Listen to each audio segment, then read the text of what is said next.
Sa mga sandaling ito, nakaburol po ang labi ni Father James Reuter sa St. Paul University sa lungsod ng Maynila para sa mga naging malapit kay Father Reuter na nanatiling buhay ang kanyang alaala, lalong-lalo na sa pagtataguyod ng Family Rosary Crusade. Nakatutok si Jam Sisante. Hindi man dugong Pinoy, inialay ni Father James Reuter ang kanyang buhay sa pagsisilbi sa maraming Pilipino. Kaya naman bumuhos sa mga papuri para sa Jesuitang pari mula sa mga taong tumungo sa kanyang burol sa St. Paul University, Manila. He was a most extraordinary person. I think he was really the epitome of a holy priest. Once I was about to introduce him as a guest speaker in San Agustin, where I worked for a while, and I asked him what accomplishments he would like me to mention, and he said, nothing, just say that I am a man of God. Pumanaw si Father Reuter kahapon sa edad na 76 dahil sa heart failure. Puno ng kulay ang kanyang buhay na inilaan sa pangangaral ng salita ng Diyos at pagpapayaman ng sining ng bansa sa pamamagitan ng media, edukasyon, teatro at musika. Sabi, one of the riches of the Philippines is their families. Kaya ngayong Family Rosary Crusade. Hindi ba?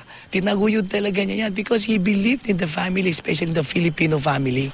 Ginawad kay Father Reuter ang Ramon Magsaysay Award for Journalism noong 1989 at binigyan naman ng Honorary Filipino Citizenship ng Kongreso noong 2006. Maraming buhay ang nabago ni Father Reuter, tulad ng madring ito na isa sa mga tinatawag na Reuter babies o mga tinuruan ng Jesuitang pari. He really trained us, he loved us, and very personalized yung kanyang pag-treat sa amin. Bawat isa ay mahal na mahal niya po. Ang isa sa pinakamalapit kay Father Reuter na si Sister Sara, kinuwentong tinatawag nilang Papa Bear si Father Reuter. Isa raw itong perfectionist sa trabaho pero napakabait sa kanyang mga kasamahan. The love for spreading the gospel through communications. That's his biggest contribution in the Philippines. And his love for the Filipino people. We are a big family, really. His family and my family. And they would always say, he loves you more there in the Philippines than he loves us. Hindi raw iniwan ni Sister Sara si Father Reuter hanggang sa mga huli nitong sandali. At kinantahan pa raw niya ito bago ito pumanaw. I saw him breathing, very and shortly already. So I started singing again. I'm Mary's child forever, forever Mary's child.